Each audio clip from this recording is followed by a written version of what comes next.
नमस्कार दोस्तों, मेरा नाम है विवेक कुमार पांडे और आपका मैं स्वागत करता हूं अपने YouTube चैनल KYBM में know your body and medicine में। दोस्तों, पिछली क्लास में मैंने आपको होम्योस्टैसिस पढ़ाया था। इसको एक बार थोड़ा सा हम फटाफट रिवाइज कर लेते हैं।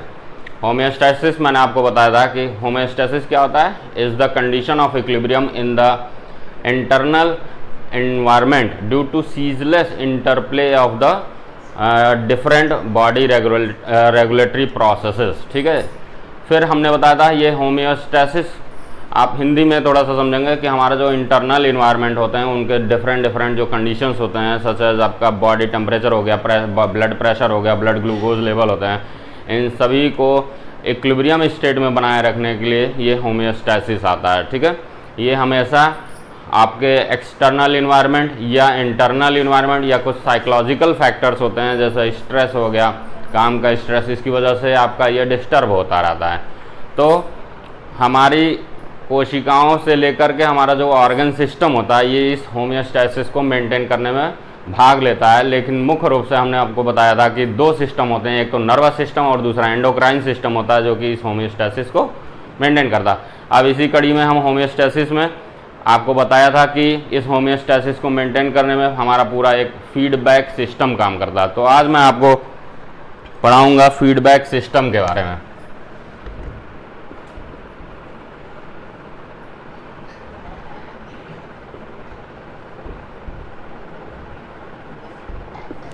फीडबैक सिस्टम क्या है? आपका फीडबैक मतलब क्या होता है? फीडबैक का मतलब होता है रिस्पांस। एक ऐसा सिस्टम जो कि हमारा कोई भी एक्शन होता है उसके प्रति रिएक्शन दे या रिस्पांस दे, प्रतिक्रिया दे, वही सिस्टम आपका फीडबैक सिस्टम होता है। ठीक है, फिर ये आपका जो फीडबैक सिस्टम होता है या इसको फीडबैक लूप कहते हैं, is a cycle of events. ये घटनाओं का एक ऐसा चक्र होता है in which the status of body condition, जिसमें हमारा बॉडी की जो कंडीशन होती है उसकी अवस्था लगातार मॉनिटर की जाती है, उसका इवेल्युएशन होता है और उस पर रिस्पांस मिलता है। ठीक है, और उसके हिसाब से उस कंडीशन को लगातार चेंज किया जाता है। बहुत सारे आपके बॉडी कंडीशन, जैसे हमारा ब्लड प्रेशर हो गया, बॉडी टेम्परेचर हो गया, या ग्लूकोज लेवल हो गया, या हमारे ऑस्मोटिक प्रेशर हो गया, या हमारा एसिड बेस बैलेंस हो गया, या पीएच, इन सभी चीज़ों पर लगातार हमारी बॉडी क्या होती है, निगरानी रखती है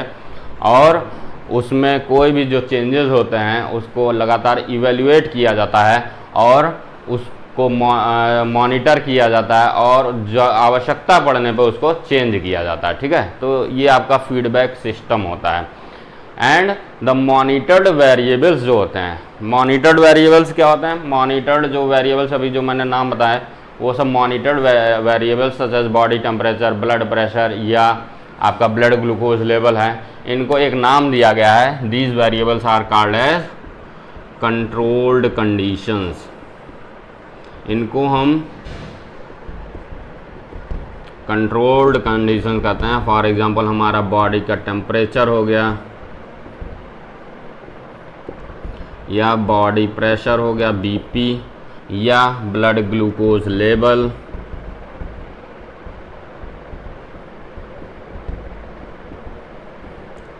या हमारे बॉडी का पीएच, या हमारे बॉडी का ऑस्मोटिक प्रेशर, ये सभी आपके क्या होते हैं? इनको एक नाम दिया जाता है, कंट्रोल्ड कंडीशन कहते हैं। इसके बाद एक और आप टर्म समझ लीजिए जिसको आप स्टिमुलस कहते हैं। स्टिमुलस क्या होता है? Stimulus is any disruption that changes this controlled condition, यानी हमारा बॉडी टेम्परेचर, ब्लड प्रेशर या ब्लड ग्लूकोज लेवल हुआ, या पीएच हुआ, या ऑस्मोटिक प्रेशर, इनको अगर कोई भी डिसरप्शन यानी डिस्टरबेंस जो कि इनको चेंज कर देता है, उसी को हम स्टिमुलस कहते हैं। ये हमारा स्टिमुलस चाहे आपका आउटर एटमॉस्फेयर यानी एक्सटर्नल इन्वायरमेंट से जनरेट होता है, या हमारे खुद बॉडी के अंदर भी ये स्टिमुलस जनरेट होता है, यानी हमारे इंटरनल इन्वायरमेंट में भी जनरेट होता है। फिर आपका ये जो फीडबैक सिस्टम होता है ये हमारा 3 कंपोनेंट्स से बना होता है।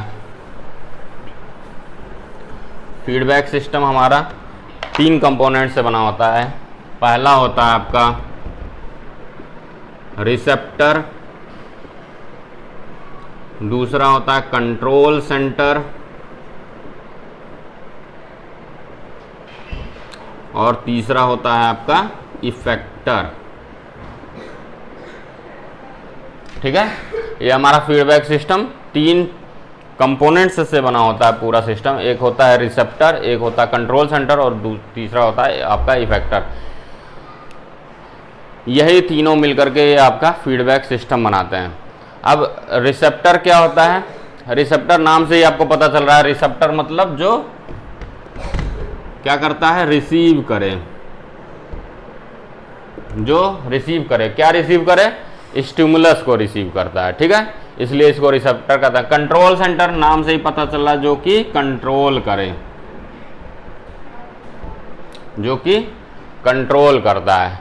और इफेक्टर मतलब जो इफेक्ट डाले, है ना, जो कि या रिस्पॉन्स दे। ठीक है, तो ये हमारे ही शरीर में पाए जाने वाले डिफरेंट ऑर्गन्स होते हैं, डिफरेंट आपके छोटे छोटे रिसेप्टर्स होते हैं, जो कि रिसेप्टर का काम करते हैं, कंट्रोल सेंटर का काम करते हैं, और इफेक्टर मतलब रिस्पांस प्रोड्यूस करते हैं। ठीक है, इसको थोड़ा सा और डिटेल में हम आपको बताएंगे। रिसेप्टर क्या होता है सबसे पहले।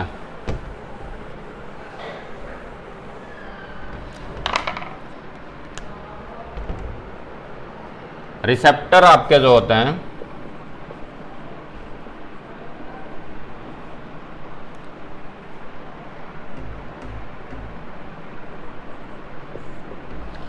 रिसेप्टर आपके क्या होता है, ये हमारे बॉडी के ही कुछ स्ट्रक्चर्स होते हैं जिनका काम क्या होता है, जो मॉनिटर करते हैं the change in the internal environment या the change in the controlled condition. जो आपको अभी मैंने कंट्रोल्ड कंडीशंस बताया है, उसमें कोई भी जो चेंजेस होते हैं उसको ये रिसेप्टर्स ही मॉनिटर करते हैं और क्या करते हैं, प्रोड्यूस करते हैं इनपुट। ये हमारे रिसेप्टर क्या करते हैं, इनपुट प्रोड्यूस करते हैं और सेंड करते हैं इसको कहाँ पर, टू द कंट्रोल सेंटर। अभी आपको नहीं समझ में आ रहा होगा, अभी जब एग्जाम्पल देंगे तब आपको समझ में आएगा। अब ये जो इनपुट रिसेप्टर जो होता है, जो इनपुट जनरेट करते हैं, ये दो तरह से होता है। या तो ये नर्व इम्पल्स के फॉर्म में होता है, या फिर आपका केमिकल सिग्नल के फॉर्म में होता है। ठीक है, एक एग्जांपल ले लेते हैं। जैसे रिसेप्टर हमारे जो स्किन में बहुत सारे आपके जो नर्व की एंडिंग्स होती हैं, वो रिसेप्टर का काम करते हैं, जो कि हमारे बाहर के अगर आउटर जो एनवायरनमेंट है उसमें हमारा टेम्परेचर में कुछ चेंज होता है या प्रेशर में कुछ चेंज होता है, तो उसके हिसाब से ये रिसेप्टर्स जो सेंसरी नर्व एंडिंग्स होती हैं उनमें स्टिमुलस वो स्टिमुलेट होती हैं और वो नर्व इम्पल्स जनरेट करती हैं या केमिकल सिग्नल, और वो भेज देती हैं किसको, आपके इस कंट्रोल सेंटर को। हमारे शरीर में आपका कंट्रोल सेंटर क्या है, that is the brain. Brain is the control centre of our body. ठीक है, ये ब्रेन ही है जो कि कंट्रोल सेंटर है। ठीक है, तो ये रिसेप्टर का काम होता है कि ये स्टिमुलस, जो भी स्टिमुलस चाहे आउटर एटमॉस्फेयर में चाहे इंटरनल एनवायरनमेंट में हमारा जो है कोई स्टिमुलस जनरेट होता है, उसको ये रिसीव करेंगे और प्रोड्यूस करते हैं input in the form of nerve impulse और chemical signal, and then send it to the control centre, यानी हमारे ब्रेन को भेज देती हैं। ठीक है, तो इस तरह से कोई स्टिमुलस होता है,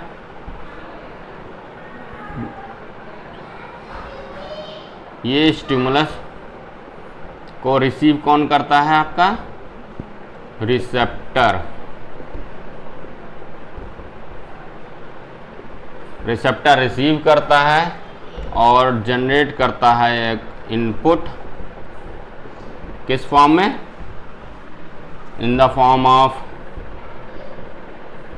नर्व इम्पल्स और केमिकल सिग्नल के फॉर्म में। ठीक है, और ये किसको भेज देता है, आपके कंट्रोल सेंटर को, जो कि हमारा ब्रेन होता है।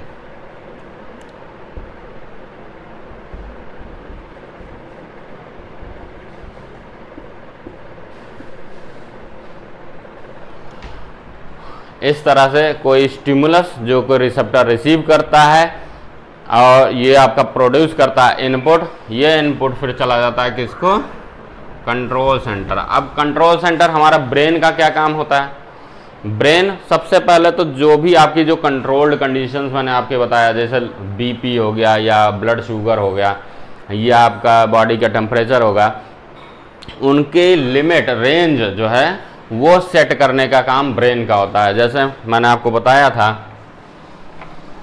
कि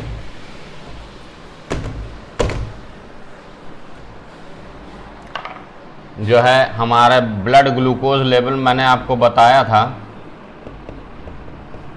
इसका रेंज कितना होता है 70 to 110 मिलीग्राम पर 100 ml ऑफ ब्लड, ये मैंने बताया था। तो ये जो नैरो रेंज, ये जो लिमिट आपकी सेट होती है, ये रेंज सेट करने का काम किसका है, इस ब्रेन का है। तो पहला फंक्शन तो हमारा कंट्रोल सेंटर का यही है, जितने भी आपके कंट्रोल्ड कंडीशंस होती हैं उनकी जो नैरो लिमिट्स रेंज होती हैं उनकी वैल्यूज़ वो ब्रेन ही सेट करता है।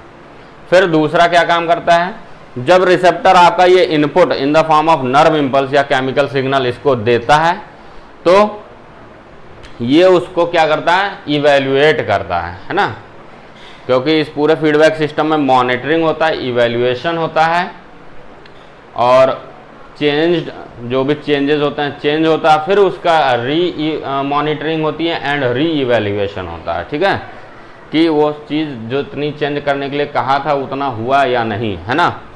तो ये ब्रेन क्या करता है, उस इनपुट को इवैल्यूएट करता है और क्या करता है, इवैल्यूएट करके ये आदेश देता है जो कि आउटपुट के फॉर्म में जाता है, जिसको आउटपुट कमांड कहते हैं। आउटपुट कमांड एक आदेश देता है, किसको देता है, कंट्रोल सेंटर इफेक्टर को।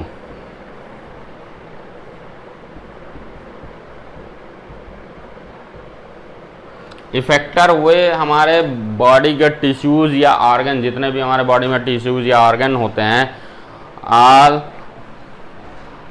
एक्ट एज ए इफेक्टर, वो इफेक्टर की तरह काम करते हैं। हमारे बॉडी के जो टिश्यूज या जितने भी आपके ऑर्गन्स पाए जाते हैं, दे आर इफेक्टर। तो ये आउटपुट कमांड देता है, यानी आदेश देता है किसको, इफेक्टर को, और ये इफेक्टर अल्टीमेटली क्या कर देता है, इफेक्ट यानी रिस्पॉन्स दे देता है, उस हिसाब से एक्शन ले लेता है, जिससे कि अगर जो कंट्रोल्ड कंडीशन जिसके लिए बना है वो कंट्रोल्ड कंडीशन अपने फिर से लिमिट में वापस आ जाए। ठीक है, तो ये जो आउटपुट कमांड है, ब्रेन जो है ये आउटपुट कमांड किस फॉर्म में भेजता है आपका, ये आपका नर्व इम्पल्स के फॉर्म में भेज सकता है, या तो हार्मोन के फॉर्म में भेज सकता है, या केमिकल सिग्नल के फॉर्म में भेज सकता है। ठीक है,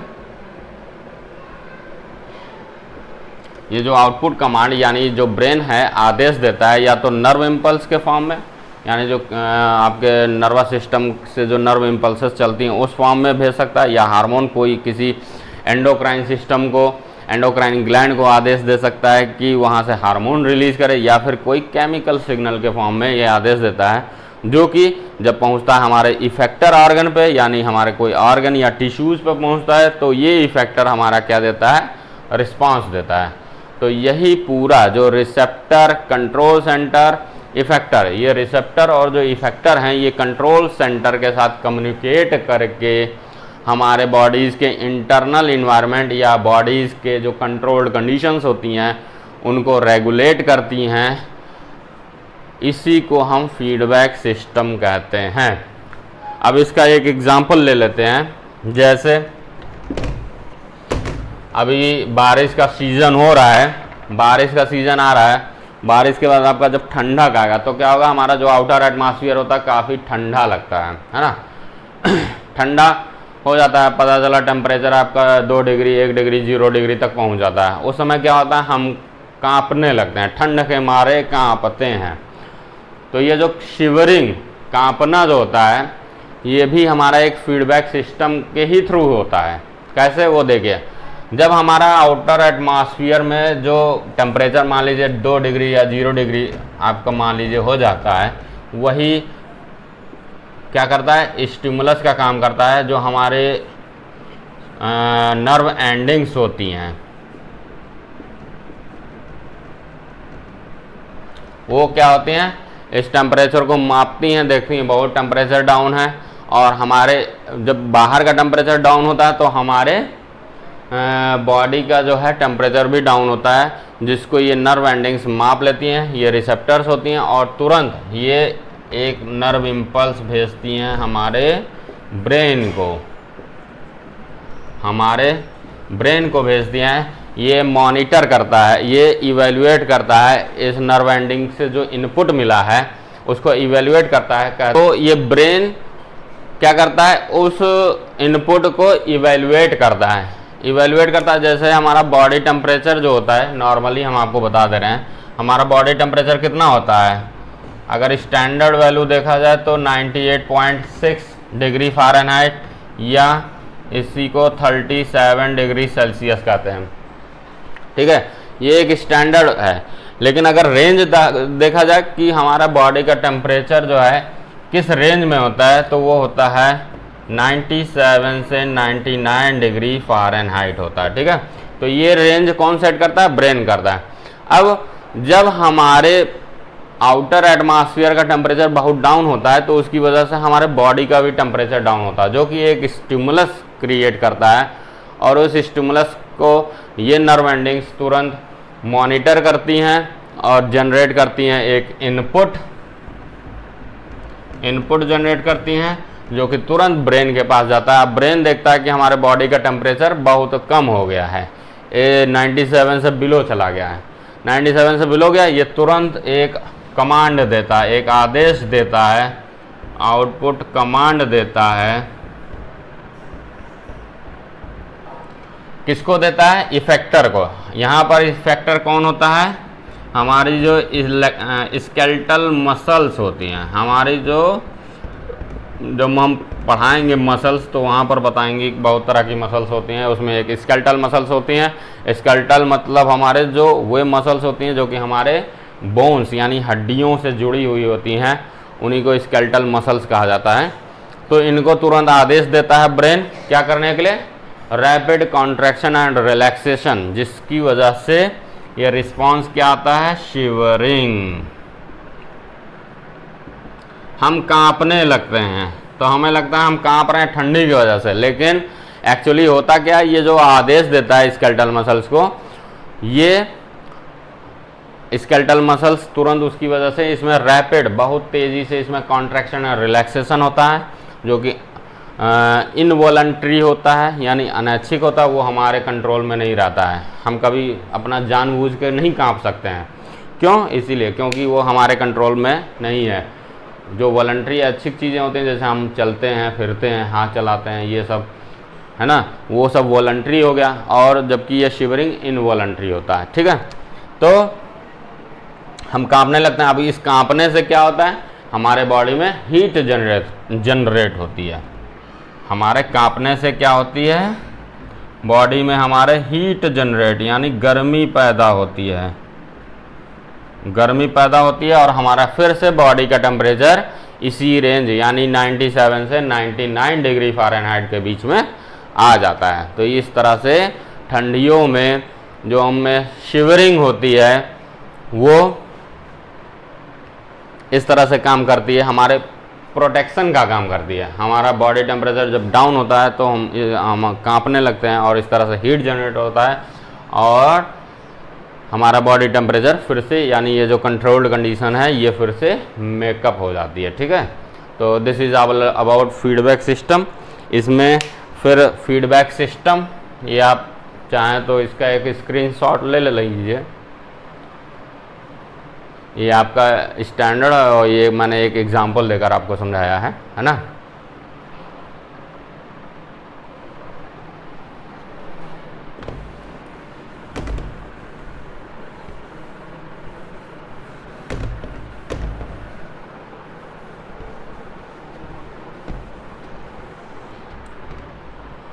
फिर फीडबैक सिस्टम हमारा दो तरह से काम करता है। कोई भी जो कंट्रोल्ड कंडीशंस होता है उसको या तो घटा कर काम करता है, यानी निगेट करके काम करता है, किसी कंट्रोल्ड कंडीशन को निगेट करके काम करता है, तो उसको कहते हैं negative feedback system. Negative feedback system. या फिर किसी चीज़ को इन्हेंस करके यानी बढ़ा करके, कंट्रोल्ड कंडीशन को इन्हेंस करके काम करता है, तो उसको हम कहते हैं पॉजिटिव फीडबैक